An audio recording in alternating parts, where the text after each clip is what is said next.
ခေါင်းကို massage လုပ်ပေးရမယ်သူကဟဲ့လိုမျိုးစီးကက်ကက်ကြီးနဲ့လေဒီလားဒီပေါင်ဒါလိန်ထားသလိုမျိုးစီးကက်ကက်ကြီးလည်းမဖြစ်စေဘူးတွတ်တွတ်ကလေးပဲရတော့ဗောတွတ်တွတ်ကလေးပဲဟုတ်ချာတော့တွတ်တွတ်ကလေးစပင်းအစီကိုမေးဗမာလဲမိုးရဲ့စပင်းကအစီမရှိတော့ပါဘူးအရန်ကိုလှသွားပါပြီရှင်ကျန်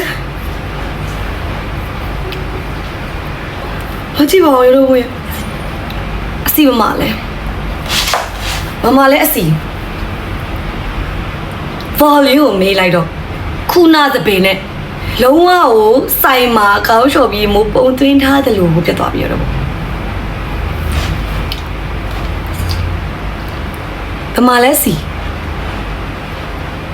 ဗမာလဲစီသူ့မှာကပြီးတော့ nano powder technology ပါသေးတယ်အဲ့ဒါဘာလဲဆိုတော့အများစုဒီ dry shampoo တွေမှာလိုမျိုးကတော့အဖြူမှုခက်ခဲကြီးဥယျာဉ်ပြမှာတော့မကြံခဲ့စီဘူးလောကအမြင်လေးကမှုံလေးနဲ့သပင်သားလေးမှာနူးညံ့စွာသူကဖြန့်ကျက်သွားစီတဲ့ technology ကိုသုံးထားတာဖြစ်ပါတယ်ဒီသူ့ရဲ့ powder particles ကအရန်သေးရဲ့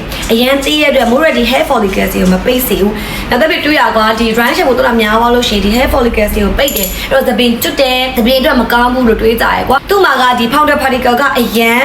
မှုံနေအရင်သိငယ်တဲ့အတွက် hair follicles ကိုမပိတ်စေပါဘူး။သူ့မှာကလေမို့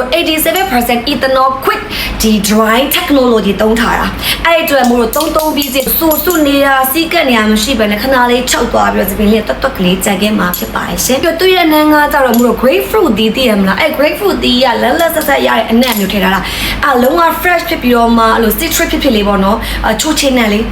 ဆိုခေါင်းလေးကမှုမှုလေးနဲ့လန်းဆန်းလေးကြံခဲ့မဲ့အနံ့လေးကိုသူကတုံးထားတာဆိုတော့အနံ့ကလည်းတော်တော်အဆင်ပြေရှင်မွေးနဲ့ပေါင်တာနဲ့မကြိုက်တဲ့လူတွေဆိုရင်တော့အရင်အဆင်ပြေပါတယ်